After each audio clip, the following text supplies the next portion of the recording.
के ट्रांसफॉर्मर, इसमें बताओ कि ट्रांसफॉर्मर का यूज क्या है। What is the use of transformer.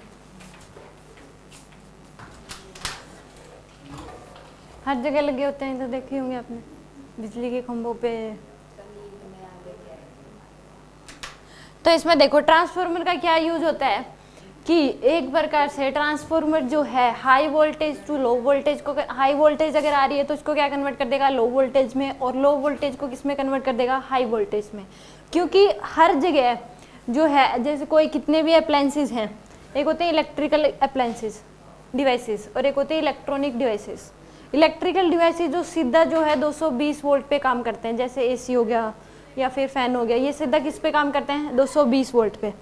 और जो इलेक्ट्रॉनिक डिवाइसेस हैं जैसे फ़ोन हो गया या फिर छोटी जो चीज़ें हैं, फ़ोन में क्या लगाते हो बीच में अडेप्टर लगाते हैं, तो यानी कि वो अडेप्टर क्या है, अडेप्टर में क्या लगा होता है ट्रांसफॉर्मर, उसको क्या चाहिए कम वोल्टेज चाहिए, उसमें क्या चाहिए कम वोल्टेज, तो वो क्या करते हैं 220 से कम करके जितनी उसको चाहिए उतनी दे देता है।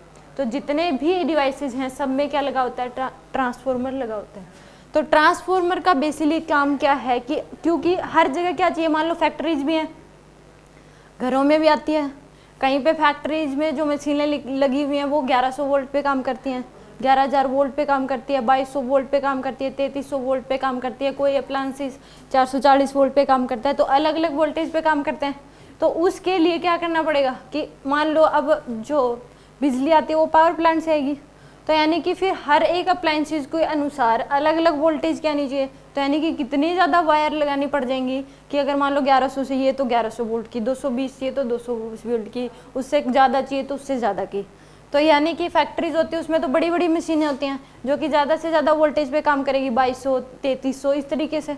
तो उनके लिए क्या होती है कि उस केस में सर क्या करे कि जो है फिर इतनी ज़्यादा अगर वायर्स होंगी तो खर्चा ही बहुत ज़्यादा होगा, वायर्स ही वायर्स हो जाएंगी हर जगह। तो उसको उसका सॉल्यूशन करने के लिए, इस प्रॉब्लम का सॉल्यूशन करने के लिए ट्रांसफॉर्मर आया है। यानी कि पीछे से जो पावर प्लांट में से जो वोल्टेज आती है वो हमेशा क्या आती है हाई वोल्टेज आती है, और फिर जगह जगह पे क्या लगे होते हैं ट्रांसफॉर्मर लगे होते हैं, जो कि जितनी ज़रूरत होती है, मान लो हमें 220 की चाहिए होती है, ट्रांसफॉर्मर लगा था पीछे से क्या आएगी हाई वोल्टेज, तो हमें क्या चाहिए 220, तो ट्रांसफॉर्मर लगता है तो वहाँ से वो कन्वर्ट होके क्या आ जाती है हमारे पास 220। और बीच में मान लो तो उस मान लो कि उसकी इतनी सहन करने की क्षमता नहीं होती, या फिर कोई वो हो गया कि भाई वायर ऐसे होगी उसमें वो हो जाता है शॉर्ट सर्किट हो गया मान लो, तो इस तरीके से होता है। हाँ मान लो कि बना हुआ है, मान लो आपको कम चाहिए कि अब छोटे ट्रांसफार्मर होते हैं, मान लो कि आपको जो ट्रांसफार्मर है वो इतनी ही वोल्टेज वो कर सकता है, तो यानी कि छोटा होगा। मान लो कि आप फ़ोन है, फ़ोन में तो क्या होगा छोटा अडेप्टर छोटा होता है, तो वो क्या करता है हाई वोल्टेज को क्या कर देगा कन्वर्ट कर देगा। अब मान लो आपने कोई इसमें टेक्निकल फॉल्ट हो जाता है उसकी वजह से ही जलता है, जो वायर वगैरह शॉर्ट सर्किट हो गया, वायर इधर उधर होगी, इस तरीके से ही जलता है। ठीक है, और तो क्या रीज़न हो सकता है श्योर तो मैं भी नहीं हूँ इसमें, यही हो सकता है रीज़न कि भाई क्यों जलती हैं। मान लो कि बेस है, मान लो ये जल गई, तो इसमें क्या होगा, मान लो आपने स्टेबलाइजर नहीं लगा रखा, वोल्टेज एकदम से बहुत ज़्यादा हो गई तो इतनी सहन नहीं कर पाती तो चल जाएगी, क्योंकि फ्लक्चुएशन एसी आती है हमेशा। जो ट्रांसफॉर्मर जो वर्क करता है वो एसी पे ही वर्क करता है, डीसी पे वर्क नहीं करता कभी भी ट्रांसफॉर्मर।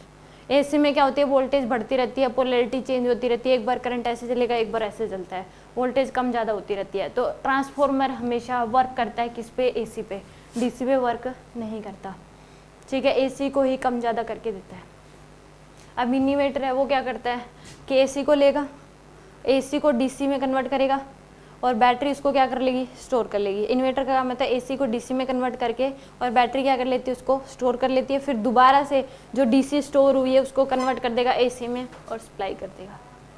ठीक है, तो सेम इसमें यानी कि ट्रांसफॉर्मर में क्या होता है कि ट्रांसफॉर्मर जो है दो टाइप्स के होते हैं, एक होता है स्टेप अप ट्रांसफॉर्मर, एक स्टेप डाउन ट्रांसफॉर्मर।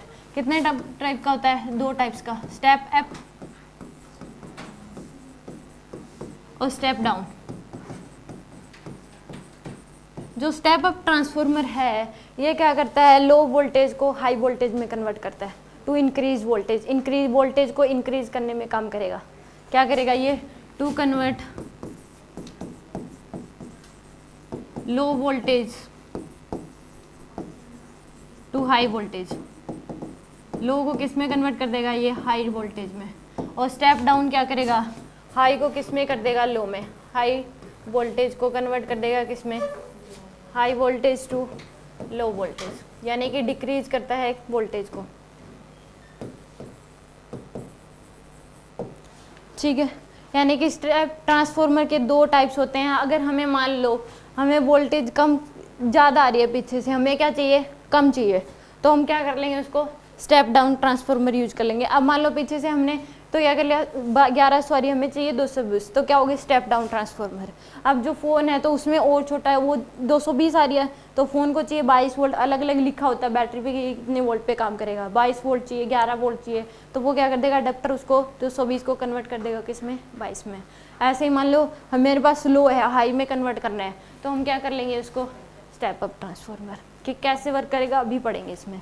ठीक है, इसका यूज क्या होता है, ये यूज होगा कि ये क्या करता है, high voltage to low voltage में कन्वर्ट करता है। यूज अगर लिखना हो तो आप क्या करोगे, ट्रांसफार्मर का यूज क्या हो जाएगा, to convert high voltage to low voltage and low voltage to high voltage. इसका प्रिंसिपल किस प्रिंसिपल पे बेस्ड है, म्यूचुअल इंडक्शन के प्रिंसिपल पे बेस्ड है ट्रांसफार्मर। क्योंकि ट्रांसफार्मर अगर सब्जेक्टिव में भी आ गया तो आपको 5 मार्क्स में लिखना पड़ेगा कि ट्रांसफार्मर होता क्या है, यानी कि यूज, प्रिंसिपल, कंस्ट्रक्शन, वर्किंग। ठीक है, ये सारे लिखने पड़ते हैं। तो इसका यूज तो क्या हुआ कि ये वोल्टेज को हाई टू लो और लो टू हाई कन्वर्ट करता है। प्रिंसिपल क्या हो गया इसका, it is based on principle, mutual induction के प्रिंसिपल पे बेस्ड है, जो कि कल पढ़ा था हमने। ठीक है, तो यानी कि यूज किस पे, यानी कि प्रिंसिपल अगर लिखोगे तो लिख लो इसको based on mutual induction. Principle क्या हो जाएगा, it is based on mutual induction, mutual induction के प्रिंसिपल पे बेस्ड है।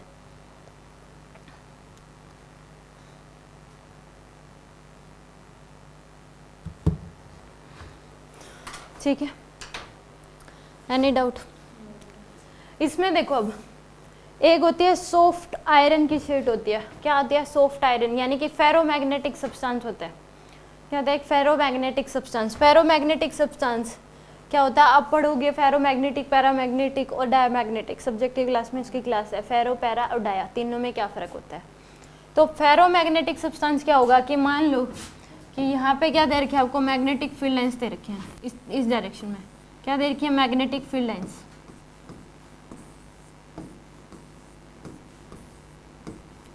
यहाँ पे आपने एक सॉफ्ट आयरन की सीट रख दी, क्या रख दी, सॉफ्ट आयरन की सीट।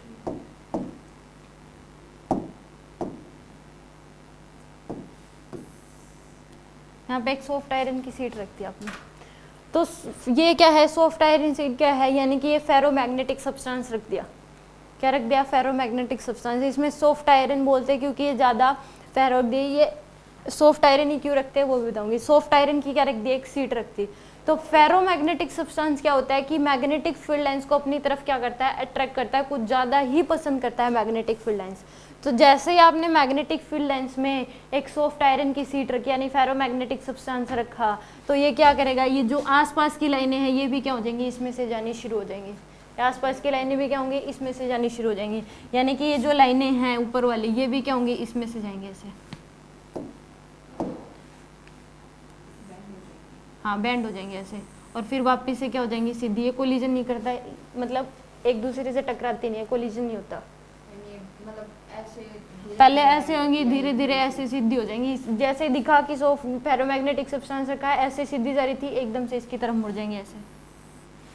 फिर ऊपर वाली ये भी क्या हो जाएंगी, इसमें से ऐसे चली जाएंगी, ऐसे होती हैं, मतलब इसकी तरफ बैंड हो जाती हैं। एक प्रकार से सीधी आ रही थी ना ऐसे, तो एकदम से क्या हो जाएंगी, ये इसमें से जानी शुरू हो जाएंगी, फिर दोबारा से सीधी हो जाएंगी। पहले तो सीधी आ रही थी, फिर एक ऐसे जा रही थी, फिर क्या हो जाएंगी, एकदम से इसमें से जानी शुरू हो जाएंगी, थोड़ी बैंड होंगी तो इसमें से। और आसपास की मान लो यहाँ पे भी है, वो भी क्या हो जाती है, बैंड हो जाती है ऐसे, मतलब बीच में से जहाँ फेरोमैग्नेटिक सब्सटेंस है उसमें ऐसे बैंड हो जाएंगी उसकी तरफ। ठीक है, तो इस केस में ये नीचे से भी जितनी भी फेरो ये लाइनें मैग्नेटिक फील्ड लाइन्स, ये क्या करेंगे, इसमें से जाना शुरू हो जाएंगी और फिर से दोबारा से सीधी हो जाएंगी ऐसे। तो ये ऐसे बन जाएगा ऐसे।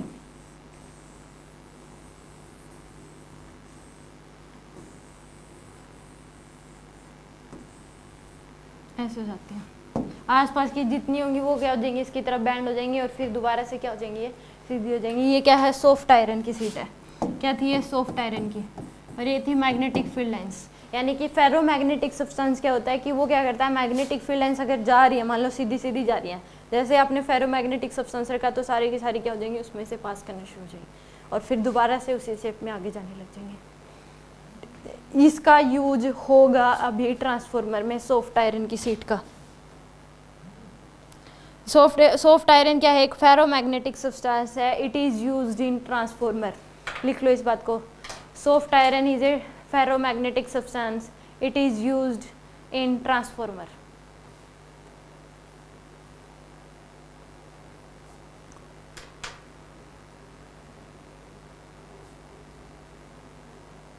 हाईली मैग्नेटाइज हो जाता है, अगर फेरोमैग्नेटिक सब्सटेंस है तो हाईली मैग्नेटाइज हो जाता है ferromagnetic substance. Soft iron is a ferromagnetic substance. It is used in transformer. Transformer में इसका यूज होता है।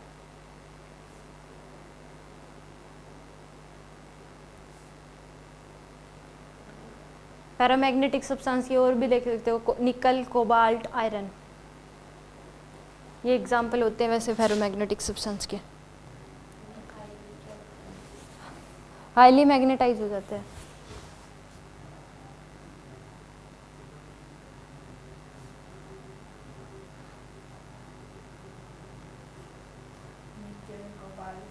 आयरन, गैडोलिनियम भी होता है, डिस्प्रोसियम भी होता है। निक, NiC से याद रखते हैं बच्चे, फेरोमैग्नेटिक सब्सटेंस के एग्जांपल NiC, निकल, आयरन, कोबाल्ट, निक। ठीक है, ऐसे तो एग्जांपल डिस्प्रोसियम, गैडोलियम ये भी होता है। ठीक है, फॉर एग्जांपल में आप निक की लिखते हैं बच्चे। आगे यहाँ तक कोई डाउट? अब देखो इसमें, अब इसमें ये वर्क कैसे करता है। इसमें सीट्स होती हैं, इस तरीके से सीट होती हैं।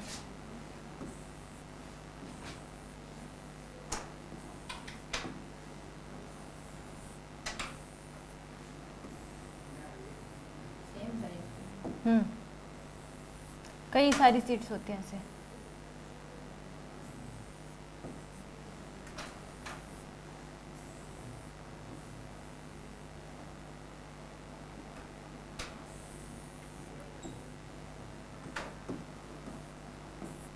इस तरीके की सीट होती है, मतलब कि आप मान सकते हो कि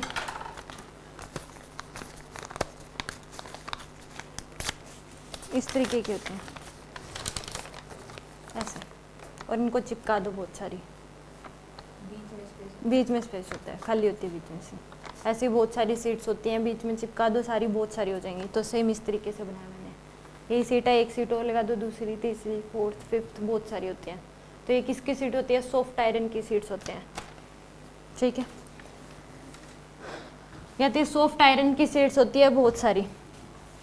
इसमें देखो यहाँ पे दो कोयल्स लेते हैं, प्राइमरी कोयल और सेकेंडरी कोयल। दो कोयल्स होती हैं यहाँ पे, प्राइमरी कोयल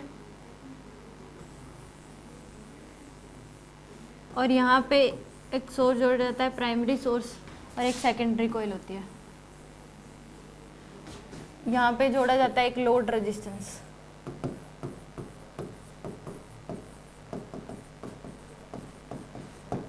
ये जोड़ा जाता है यहाँ पे लोड रेजिस्टेंस। जो ये इसकी ब्रेड्थ है क्या? नहीं ऐसे तो फिर मैं ड्रॉ कैसे करूँ, ऐसे ऊपर नीचे? ये 3D में मैं मतलब इसकी ब्रेड्थ नहीं, हाँ मतलब ये कह सकते हो कि बहुत सारी हो जाएंगी तो वो क्या हो जाएगी, उसकी चौड़ाई हो जाएगी, ऐसे मोटी हो जाएंगी। वो वाली चौड़ाई नहीं, तो ऐसे होती हैं पतली पतली, बीच में तो होल होता है। मान लो आप इसको रिंग को सोचो, इस तरीके से होती हैं, बीच में से होल है ना, तो ऐसे चिपकाते जाओ, सीट होती है बस एक, हाँ रिंग के ऐसे, मतलब ये स्क्वायर शेप में होती है ऐसी, जो मैंने आपको ड्रॉ करके दिखाई इस तरीके से। बीच में शीट होती है, ये ऐसे सीट होगी, ये आयरन की बनी होती है, सॉफ्ट आयरन सीट होती है, बीच में से खाली होती है, रिंग के जैसी नहीं, ऐसी। आपने जो बीच में सर्कल की ये तो मैंने तो इस तरीके से ही फाड़ा है ना इसको, बीच में ऐसे स्क्वायर शेप में। बिल्कुल पतली होती है, हाँ पतली पतली होती है सीट। मतलब जो साइड का कॉर्नर है, हाँ जो इसकी जगह बची है, ये वाली होगी, तो ये होंगी ना, ये और थोड़ी पतली कर दो। और जो ये इसकी ब्रेड्थ है ये हाँ इसको और बीच में से फाड़ दो, और बड़ी कर दो इसको, वायर की जो मतलब वायर से थोड़ी मोटी कर लो। सीट्स होती है तो एक प्रकार से मोटी होगी मान लो। अब कैसे बताऊँ मैं आपको, ग्लास में इसके ऊपर क्या रहता है? ये बता दे, ये होती है प्राइमरी कोयल और ये होती है सेकेंडरी कोयल। ऐसे सीट्स होगी, मान लो कि पतली पतली सीट नहीं होती, मान लो फ़ोन है, बीच में से काट दो और सभी फ़ोन उसको चिपका दो ऐसे, जो उसके ऊपर जो आप ये चढ़ाते हो, गिलास चढ़ाते हो, बीच में से कट कर दो उसको और चिपकाते जाओ। बहुत सारी सीट्स होती हैं सॉफ्ट आयरन की और बीच में से क्या होता है, खाली होता है। ठीक है, इसमें से ये होती है प्राइमरी कोयल, यहाँ से क्या जोड़ा जाता है, एसी सोर्स, और ये क्या होती है सेकेंडरी कोयल, यहाँ पे एक रेजिस्टेंस जोड़ा जाता है, लोड रेजिस्टेंस, या बोल दो आपने क्या जोड़ दिया, यहाँ पे एक मोबाइल फ़ोन जोड़ दिया मान लो। तो मोबाइल फ़ोन मान लो ये काम कर रहा है 22 वोल्ट पे, किस पे काम कर रहा है, या फिर मान लो ये 11 वोल्ट पे काम कर रहा है, किस पे वर्क कर रहा है, ये 11 वोल्ट। हमें फ़ोन को चार्ज करना, मान लो ये क्या जोड़ा, अपने फ़ोन चार्जर है यहाँ पे, ये किस पे काम करता है, 11 वोल्ट पे काम करता है मान लो। ठीक है, किस पे काम कर रहा है, ये 11 वोल्ट पे। तो इस केस में, और ये है मान लो 220 वोल्ट, पीछे से हमें क्या मिल रही है 220 वोल्ट, और ये फ़ोन किस पे चार्ज करना है हमें, 11 वोल्ट पे। तो यहाँ पे जो नंबर ऑफ टर्न्स हैं ये कितने, मान लो 100 टर्न्स है। ये क्या है, इंडक्टर लगा हुआ है, उसकी कोयल है ये, मान लो आप, ये क्या लगा हुआ है, कोयल्स है, मतलब रिंग्स की कोयल है, ऐसे ऐसे वायर की कोयल बना रखी है आपने, इंडक्टर लगा हुआ है तो कोयल होती है उसमें, इंडक्टर्स में।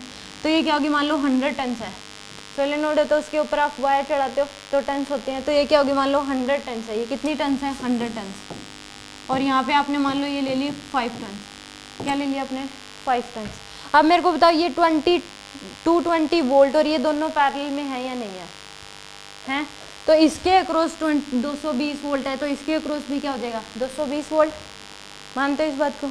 तो इसके अक्रॉस 200 वोल्ट, तो इसके अक्रॉस भी क्या हो जाएगा, 220 वोल्ट। यानी कि इसकी हर एक टन में एक बैटरी लग जाती है। 100 टन है तो हर एक टन में क्या लग जाएगी, बैटरी लग जाएगी। और एक टन में जो बैटरी लगेगी वो कितने वोल्ट की लग जाएगी, 2.2 वोल्ट की। 100 टन है, इसके अक्रॉस 220, तो इसके अक्रॉस भी क्या हो जाएगा, 220। यानी कि इस तरीके से एक इंडक्टर दे रखा आपको, इसके हर एक टन में क्या लग जाएंगी, बैटरी लग जाएंगी। 100 टन है तो एक टन में 2.2 वोल्ट की, तो हर इसमें भी क्या हो जाएगी, हर एक 2.2 वोल्ट की, तो सबको ऐड करोगे तो कितनी हो जाएगी, 220 वोल्ट। तो यानी कि अब ये एसी क्या होता है कि इसमें पोलैरिटी चेंज होती रहती है। क्या होती रहती है, पोलैरिटी चेंज होती है। आप कहते हैं कि इंडक्टर जो होता है वो तो एक टाइम पे उसमें जो बैटरी लगी होती है वो तो जीरो हो जाती है, हमने यही पढ़ा है कि इंडक्टर में इनफाइनाइट टाइम बाद जो उसमें बैटरी लगी होती है वो तो जीरो हो जाती है। तो इसमें भी कैसे, ये वैसा इंडक्टर नहीं है। क्यों, क्योंकि यहाँ पे एसी सोर्स, वो जो हम देख रहे थे कि उसमें जो इंड्यूस ईएमएफ आता है वो क्या हो जाता है, जीरो हो जाता है। वो तब होता था जब हमने इसमें डीसी बैटरी के अक्रॉस जोड़ रखा था, वो डीसी थी वहाँ पे। यहाँ पे क्या है, एसी सोर्स। तो इसमें क्या होती है, इसकी पोलैरिटी चेंज होती रहती है। ये प्लस है, ये माइनस है, तो इसमें भी, और ये फिर थोड़ी देर बाद ये माइनस हो जाएगा, ये क्या हो जाएगा, प्लस हो जाएगा। करंट एक बार ऐसे चलेगा, एक बार ऐसे चलेगा। जो नॉर्मल वाली बैटरी होती है सेम पोलैरिटी रहती है, हाँ, वो डीसी होती है, उसकी पोलैरिटी चेंज नहीं होती, एक ही डायरेक्शन में करंट चलता है। इसमें डायरेक्शन भी चेंज होती रहती है, वैल्यू भी चेंज होती है। एसी अगर लगाओ तो वैल्यू भी चेंज होती रहती है, डायरेक्शन भी, एक बार करंट ऐसे चलता है, एक बार ऐसे चलता है, एक बार ऐसे चलता है, एक बार ऐसे चलता है। ठीक है, तो इसमें ये प्लस, एक बार ये माइनस, एक बार प्लस। तो इसमें भी जो बैटरी लगेगी उसकी भी पोलैरिटी एक बार ऐसे होगी और एक बार क्या हो जाएगी, ऐसे।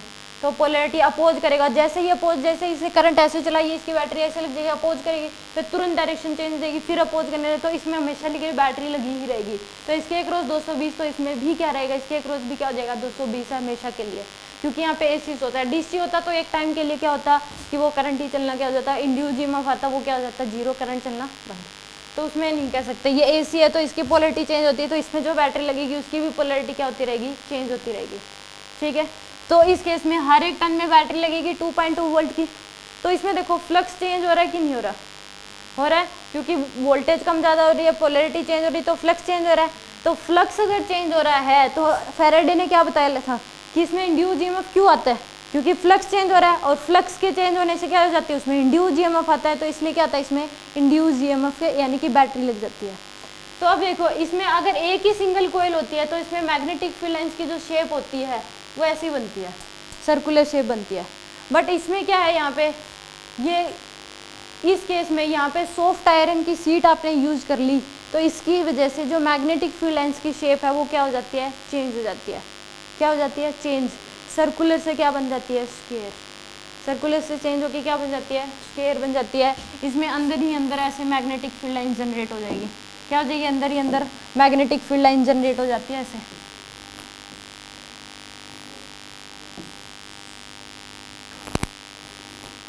ठीक है, और इसमें से जो फ्लक्स यानी कि चेंज हो रहा है, जितना फ्लक्स इसमें से पास करेगा उतना ही क्या करेगा, इसमें से ही पास करेगा, क्योंकि सॉफ्ट आयरन की सीट है। पहले तो अगर ऐसे ये मान लो सॉफ्ट आयरन की सीट यूज ना करते तो इसमें से कुछ पार्ट इसमें से जाता फ्लक्स का, यानी कि मैग्नेटिक फील्ड लाइंस कुछ जाती इसमें। बट अगर आपने सॉफ्ट आयरन की सीट, तो पहले वो ऐसे जा रही थी, तो उसकी वजह से क्या होगी, वो सॉफ्ट आयरन उसमें से जाना पसंद करेंगी फेरोमैग्नेटिक सब्सटेंस में, तो शेप क्या होगी इसकी वजह से चेंज होगी। तो जितना फ्लक्स इसमें से पास कर रहा था उतना इसमें से भी पास करेगा। तो इसके एक टन में जो rate of change of flux था, इसके एक टन में जो rate of change of flux हो रहा था, इसके भी एक टन में क्या होगा, वही rate of change of flux होगा।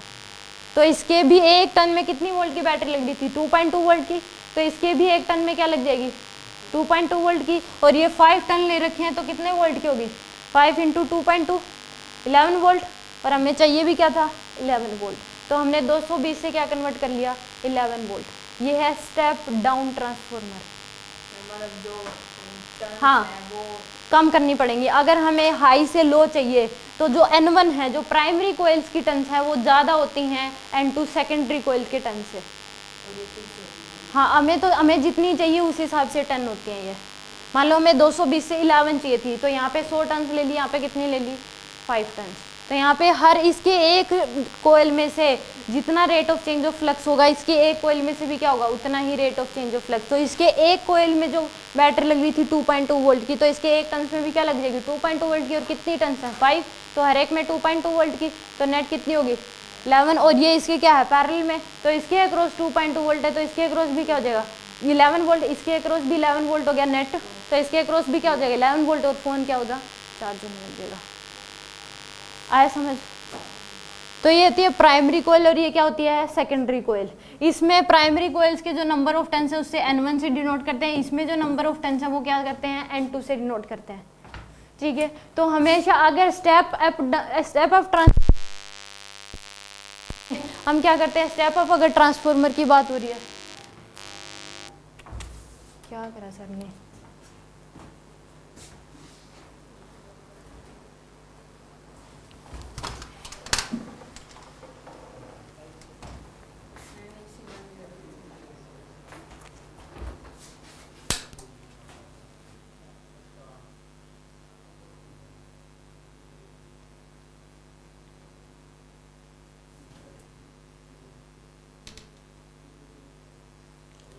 इसमें यानी कि स्टेप अप ट्रांसफार्मर की अगर बात हो रही है, तो उस केस में क्या होगा कि जो यानी कि हमें वोल्टेज हाई चाहिए, तो N2 ज़्यादा होगा N1 से, यानी कि नंबर ऑफ टर्न्स जो सेकेंडरी कोयल के हैं वो क्या होंगे, ज़्यादा होंगे number of turns of primary कोयल।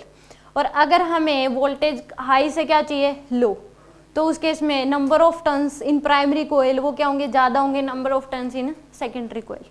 ठीक है, इतना समझ आ गया।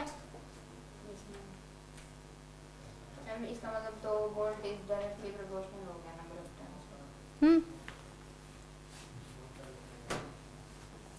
तो यानी कि इसमें क्या था, कैसे सॉफ्ट आयरन की सीट्स थी,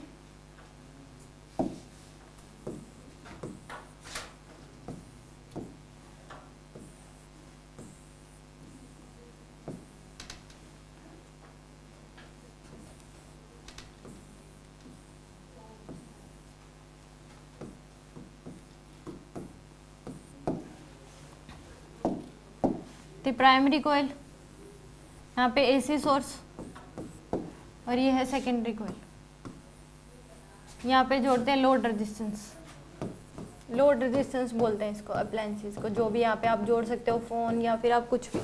यहाँ पे ये 220 वोल्ट, और ये मान लो आपको 11 वोल्ट पे, मान लो फ़ोन लगा हुआ है यहाँ पे, 11 वोल्ट पे काम करना है। इसमें कितनी टन सी, 100 टन्स, इसमें मान लो 5 टन्स। ठीक है, तो ये है N1, इसके नंबर ऑफ टर्न्स को डिनोट करते हैं N1 से, इसके नंबर ऑफ टर्न्स N2। ये है प्राइमरी कोयल, क्या है ये, प्राइमरी कोयल, और ये है सेकेंडरी कोयल।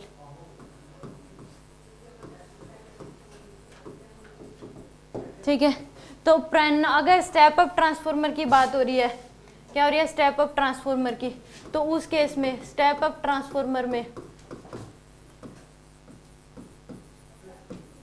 क्या होता है स्टेप अप ट्रांसफार्मर में, जो N1 की वैल्यू यानी कि हमें क्या चाहिए, वोल्टेज ज़्यादा करनी है, तो N2 की नंबर ऑफ टर्न्स N2 क्या होंगे, N1 से ज़्यादा। N1 क्या है यहाँ पे, number of turns in primary coil, N2 क्या है यहाँ पे, number of turns in secondary coil. देखो N1 है यहाँ पे नंबर ऑफ टर्न्स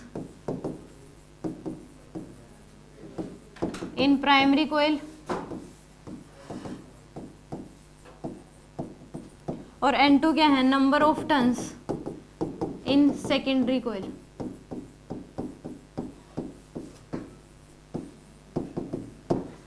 ठीक है, तो अगर स्टेप अप ट्रांसफार्मर में तो N2 क्या होते हैं, ग्रेटर देन N1, और स्टेप डाउन में क्या होते हैं, N1 is greater than N2। यहां तक किसी को पूछना है?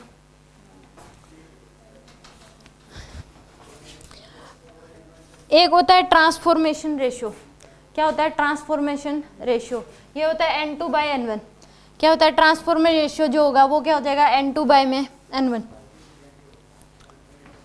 Transformation ratio.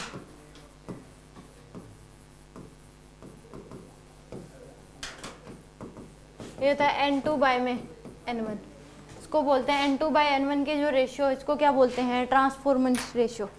अगर स्टेप अप ट्रांसफॉर्मर है, क्या है स्टेप अप, तो उस केस में N2 बाई जो N1 की वैल्यू है, N2 बाई N1 की वैल्यू, और इसकी जो वैल्यू होती है मैक्सिमम 1 नहीं हो सकती है, मैक्सिमम क्या हो सकती है, वो 1, बताऊंगी कैसे। स्टेप अप अगर है तो N2 बाई N1, तो स्टेप अप में N1 ज़्यादा होते हैं N2 से, तो ये क्या हो जाएगी, लेस ग्रेटर देन N1 क्या है, ज़्यादा है तो लेस देन 1, क्या होगी, लेस देन 1, बड़ी वैल्यू है नीचे, ऊपर क्या है छोटी। और स्टेप डाउन में क्या हो जाएगी,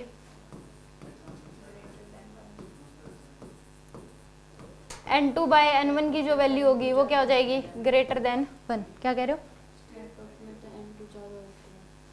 तो N2 ज़्यादा, ऊपर वाली वैल्यू ज़्यादा, स्टेप, सॉरी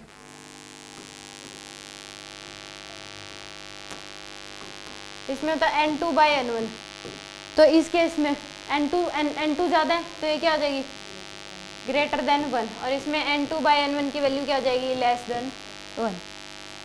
ठीक है, एक होता है आइडियल ट्रांसफार्मर, आइडियल ट्रांसफार्मर के नाम की तो चीज़ ही नहीं होती। तो उस केस में आइडियल ट्रांसफार्मर अगर है, बताती हूँ क्या होता है, पहले इतना नोट कर लो जल्दी।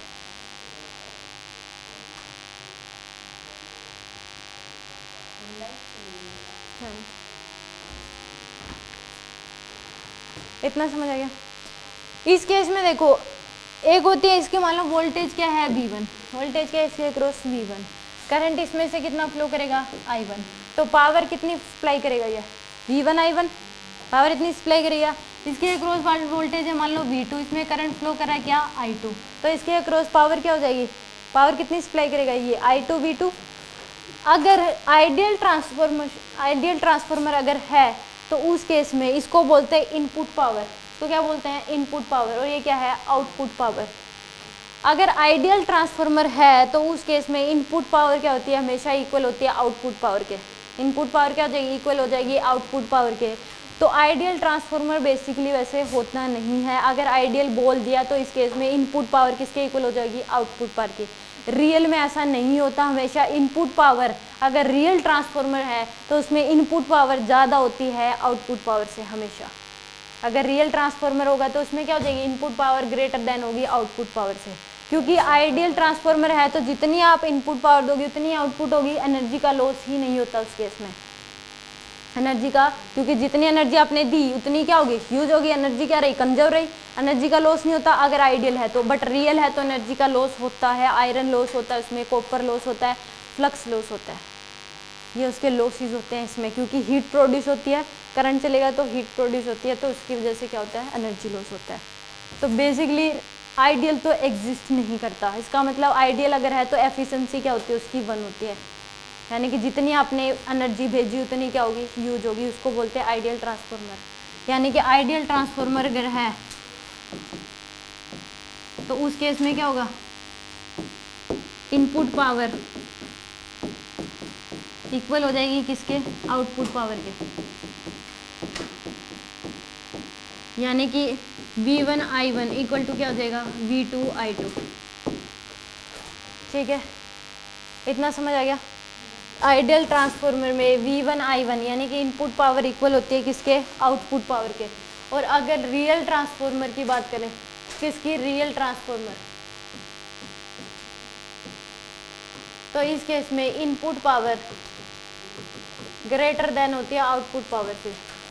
ग्रेटर देन किससे होती है, आउटपुट पावर। ठीक है, रियल ट्रांसफॉर्मर में क्या होगा, इनपुट पावर क्या होगी, हमेशा ज़्यादा होगी किससे, आउटपुट पावर से। यानी कि V1I1 ग्रेटर देन होता है V2I2। V1I1 इक्वल टू क्या होता है, V2I2। और इसमें यानी कि वोल्टेज डायरेक्टली प्रोपोर्शनल क्या हो जाएगी आपके नंबर ऑफ टर्न्स के। तो अभी कह सकते हो V1/V2 इक्वल टू क्या हो जाएगा, N1/N2। V1/V2 किसके इक्वल हो जाएगा, N1/N2 के। यहाँ तक समझ आ गया, एनी डाउट?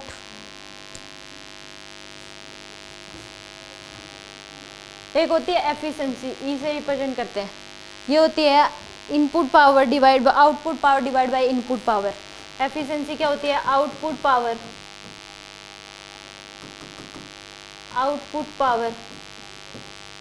डिवाइड बाय में इनपुट पावर। यानी कि E इक्वल टू होता है V2I2 डिवाइड बाय में V1I1। ठीक है, V2I2 इक्वल टू क्या हो जाएगा, V1I1। और E की वैल्यू 1 होती है किसके केस में, आइडियल ट्रांसफॉर्मर के केस में, क्योंकि उसमें इनपुट पावर किसके इक्वल हो जाती है, आउटपुट पावर के। तो आइडियल ट्रांसफॉर्मर में E इक्वल टू क्या होता है, 1। वैसे बेसिकली E की वैल्यू 0 और 1 के बीच में लाई करती है, 1 तो होती ही नहीं। E की जो वैल्यू है किसके 1, 0 से क्या होगी, बड़ी, और 1 से क्या होती है, छोटी। जो क्वेश्चंस आएंगे ट्रांसफार्मर पे, तो इतने फॉर्मूले जो यहाँ पे लिखे हैं उसी पे बेस्ड आते हैं, इससे ज़्यादा कहीं पे नहीं आएंगे। एफिशिएंसी पे फॉर्म आते हैं इसमें। और V1/V2 इक्वल टू क्या होता है, N1/N2। उस पर दे देगा, V1 दे दिया, N1 दे दिया, V2 दे दिया, N2 पूछ लेगा। ठीक है, और इस पे पावर V2I2 इक्वल टू क्या डिवाइड बाय क्या हो जाएगा, V1I1। एफिशिएंसी पे आते हैं इसमें। अगर एफिशिएंसी परसेंटेज में दे रखे मान लो 50%, तो 50 बाय क्या करोगे, 100, उसको उसमें कन्वर्ट कर लोगे आप।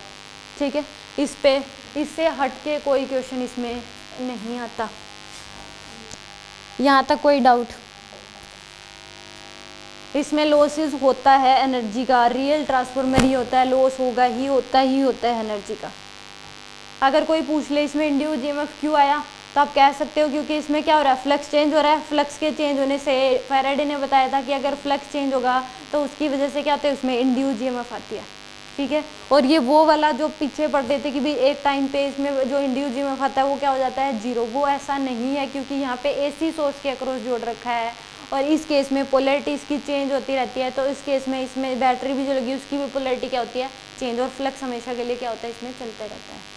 तो उसकी वजह से इसमें यानी कि अंदर ही अंदर एक क्या हो जाता है, इसमें फ्लक्स हो जाएंगी, और जिसकी शेप होती है वो क्या हो जाती है, चेंज। अगर एक सिंगल कोयल अगर है, इंडक्टर है, तो उसकी वजह तो सर्कुलर होती हैं, बट यहाँ पे सर्कुलर नहीं होती, क्योंकि सॉफ्ट आयरन की शीट यूज कर रखी है और वो मैग्नेटिक फील्ड लाइंस को क्या करता है, पसंद करता है, तो उसमें से पास करने चाहिए। Any doubt? अब देखो इसमें एक बात और कि यहाँ पे इसमें अगर आप ये हमेशा कांस्टेंट, अगर V1 ज़्यादा है तो I1 क्या होगा, कम।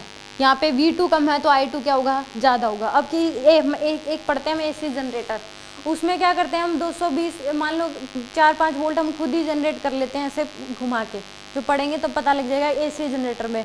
तो कई स्टूडेंट्स क्या कहते हैं कि हम ऐसे मतलब हम खुद ही प्रोड्यूस कर सकते हैं, तो हम 220 वोल्ट जनरेट कर लें।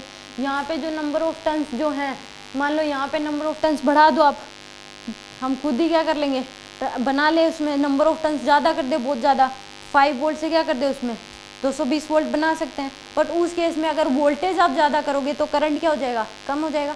करंट क्या हो जाएगा, कम। अगर ये वोल्टेज बढ़ा लोगे तो करंट कम हो जाएगा उसी हिसाब से। तो अगर आप स्टेप अप ट्रांसफार्मर है तो हाई वोल्टेज से क्या कर रहे हो, लो वोल्टेज।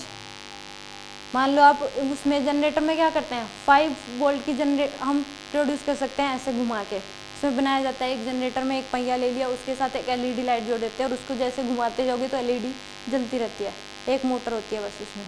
तो उसमें क्या करते हैं कि हम उसके इसमें नंबर ऑफ टन्स बढ़ा दें, नंबर ऑफ टर्न से मान लो यहाँ पे बढ़ा दिया आपने, बहुत ज़्यादा कर दिए, मान लो आप 220 से क्या कर रहे हो, बहुत ज़्यादा कर रहे हो, मान लो इससे भी ज़्यादा चाहिए, तो उस केस में नंबर ऑफ टर्न्स अगर बढ़ा दिए तो उस केस में क्या हो जाएगा, करंट कम हो जाएगा, वोल्टेज ज़्यादा तो करंट कम, क्योंकि इनका अगर, तो उस केस में अगर करंट कम होगा, क्योंकि एसी और ये हैं तो एसी काम नहीं करेगा, क्योंकि इनको करंट की ज़्यादा ज़रूरत होती है, कम करंट पे ये काम नहीं करते, तो इसलिए हम खुद प्रोड्यूस नहीं कर सकते 5 वोल्ट से 220 वोल्ट करना, क्योंकि वो तो कितना हो गया, 100 गुना ज़्यादा होगी, 5 वोल्ट से कितना करना, 220 वोल्ट, तो यानी कि नंबर ऑफ टर्न्स उतने ही बढ़ाने पड़ेंगे, 100 गुना ज़्यादा करने पड़ेंगे, तो नंबर ऑफ टर्न्स अगर बढ़ा दिए तो करंट क्या हो जाएगा, उतना ही 100 गुना कम हो गया, तो यानी कि एसी में काम नहीं करेगा, क्योंकि इसको करंट की ज़्यादा ज़रूरत है, तो इसके पर्टिकुलर करंट पे ही काम करते हैं, कम करंट पे एसी ये काम नहीं करते। ठीक है, एनी डाउट? एक इसमें ये आता है कि एनर्जी का जो लॉस होता है, एक इसमें एडी करंट प्रोड्यूस होता है, यानी कि एक आता है फ्लक्स लॉस होता है, आयरन लॉस होता है, और इसमें कॉपर लॉस। कॉपर लॉस तो जैसे हीट एनर्जी क्या होती है, प्रोड्यूस होती है, फ्लक्स चेंज होता है, तो हीट एनर्जी क्या होती है, इसमें गर्म हो जाते हैं अप्लायंसेज, आप जो भी लगाते हो, मान लो अपने फ़ोन चार्जर, तो वो क्या था, अडप्टर गर्म हो जाता है, तो वो किसकी, यानी कि एनर्जी का क्या हो रहा है वहाँ पे लॉस। कॉपर लॉस का मतलब क्या हो गया, एनर्जी का लॉस। एक होता है फ्लक्स लॉस। फ्लक्स लॉस क्योंकि टाइम के साथ जो है फ्लक्स क्या हो रहा है, यहाँ पे चेंज हो रहा है, तो फ्लक्स चेंज हो रहा है, तो फ्लक्स के चेंज होने से क्या होता है, एडी करंट प्रोड्यूस होता है, और उसकी वजह से यानी कि फ्लक्स चेंज हो रहा है तो एडी करंट प्रोड्यूस होता है, अंदर ही अंदर एक एडी करंट प्रोड्यूस होता है, उसकी वजह से भी क्या होता है, एनर्जी का लॉस होता है। एडी करंट क्या होता है कि इसमें से फ्लक्स पूरे वॉल्यूम में से पास करेगा, और वो टाइम के साथ चेंज हो रहा है, तो उसकी वजह से टाइम के साथ फ्लक्स क्या हो रहा है, चेंज हो रहा है, कम ज़्यादा ऐसे हो रहा है, तो इसके पूरे वॉल्यूम में जो सॉफ्ट आयरन की शीट्स हैं, इसके पूरे वॉल्यूम में जो फ्लक्स है वो टाइम के साथ क्या हो रहा है, चेंज हो रहा है, तो टाइम के साथ जो फ्लक्स चेंज हो रहा है, तो इस आयरन की शीट्स में अंदर ही अंदर एक क्या हो जाता है, करंट प्रोड्यूस हो जाता है, उस करंट को बोलते हैं एडी करंट, और वो उस फ्लक्स का क्या करता है, अपोज कर रहा है, बढ़ रहा होगा तो क्या करेगा, उसको कम करने की कोशिश कर रहा है, कम हो रहा है तो उसको बढ़ाने की कोशिश करता है, तो उसको बोलते हैं एडी करंट। कि प्राइमरी और सेकेंडरी अलग है। एडी करंट क्या होता है, वो तो इंड्यूस ईएमएफ तो इसमें लगता है कोइल्स में, एडी करंट सॉफ्ट आयरन की शीट्स में एक अपने आप करंट प्रोड्यूस हो जाता है ऐसे शेप में, वो भी अपोज करता है, बट वो क्या करेगा, इसकी पोलैरिटी जो चेंज हो रही है उसके हिसाब से इसकी पोलैरिटी चेंज हो जाती है। एसी सोर्स की पोलैरिटी चेंज, तो इसकी भी एडी की जो इसमें बैटरी लगी इंड्यूस ईएमएफ उसकी भी पोलैरिटी क्या होती है, चेंज होती है। एक अपने आप करंट प्रोड्यूस हो जाता है किसमें, इस सॉफ्ट आयरन की शीट्स में, क्योंकि फ्लक्स तो इनमें से भी चेंज हो रहा है, तो इसमें अपने आप क्या हो जाता है, एक करंट प्रोड्यूस हो जाता है, उस करंट को बोलते हैं एडी करंट, और वो उस करंट की वजह से क्या करता है, वो अपोज करता है, तो वहाँ से वो क्या आता है, एनर्जी का लॉस होता है, यानी copper loss, iron loss, flux loss. Iron क्या होता है, सॉफ्ट आयरन, ये भी क्या हो जाता है, गर्म हो जाता है, यानी कि हीट एनर्जी का, बेसिकली जो हीट एनर्जी का लॉस होता है यहाँ पे। तो ये कह सकते हैं कि एडी करंट अगर आ जाता है तो वो आता है कि प्राइमरी और सेकेंडरी इनमें फ्लक्स चेंज हो रहा है, तो सॉफ्ट आयरन की शीट्स में भी पूरे वॉल्यूम में भी फ्लक्स क्या हो रहा है, चेंज हो रहा है, तो उस फ्लक्स के चेंज होने से इसमें अंदर ही अंदर एक करंट प्रोड्यूस हो जाता है, तो उस करंट को बोलते हैं एडी करंट। ठीक है, एनी डाउट? यानी कि इसमें याद क्या करना है कि इस केस में बेसिकली ट्रांसफार्मर का यूज क्या होता है, म्यूचुअल इंडक्शन पे ही काम कर रहा है। म्यूचुअल इंडक्शन में इसमें चेंज हुआ तो इसमें भी चेंज हुआ, जितना फ्लक्स इसमें से पास करा उतना इसमें से ही पास करा। म्यूचुअल इंडक्शन में भी यही था, दो कॉइल ले रखती है, एक में से पास करने वाला फ्लक्स जो था दूसरा में से भी उसके अकॉर्डिंग चेंज हो रहा था। इसमें करंट कम ज़्यादा कर दो तो इसमें भी क्या हो जाएगा, फ्लक्स कम ज़्यादा हो जाएगा। और दूसरा इसमें क्या होगा, नंबर ऑफ टर्न्स इसके N1 या N2 अगर स्टेप अप है तो हमें क्या करें, वोल्टेज बढ़ानी पड़ेगी, तो यानी कि लो से क्या करनी पड़ती है, हाई वोल्टेज, तो इसके नंबर ऑफ टर्न्स कम होंगे, इसके नंबर ऑफ टर्न्स क्या हो जाएंगे, ज़्यादा। और स्टेप डाउन में इसके नंबर ऑफ टर्न ज़्यादा, इसके कम, यानी कि N1 ज़्यादा होता है N2 से। और एक होती है इसमें transformer ratio N2/N1। Step up transformer में N2/N1 का जो रेशियो होता है वो ग्रेटर देन 1 और स्टेप डाउन में लेस देन 1। एक होती है इसमें रियल ट्रांसफॉर्मर में इनपुट पावर क्या होती है, ग्रेटर देन होती है आउटपुट पावर। हमेशा जो इनपुट पावर होती है वो ज़्यादा होती है आउटपुट पावर से, क्योंकि बीच में एनर्जी का लॉस होता है, जितनी आप भेजते हो उतनी यूज नहीं होती, बीच में एनर्जी का इस तरीके से लॉस हो जाता है, तो मैंने आपको बताया। दूसरे इसमें यानी कि V1I1 पावर क्या होती है, V1I1 यानी कि वोल्टेज इंटू में आई, हमने पढ़ा भी था जब हमने इलेक्ट्रोडायनेमिक्स पढ़ा था, पावर क्या होती है E इंटू आई।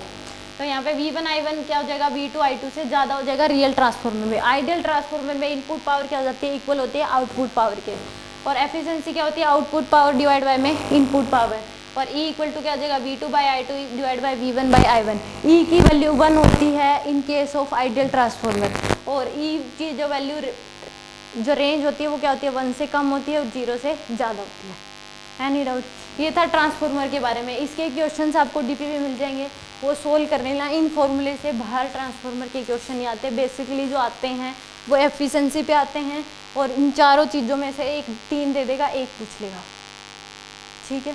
तो इसकी डीपी सोल्व कर लेना, अगर कोई डाउट हो तो वो पूछ लेना, उससे क्लियर हो जाएंगे आपके जो भी इसके टाइप किस टाइप के क्वेश्चन आते हैं इसमें, ठीक है। कुछ पूछना है इसमें?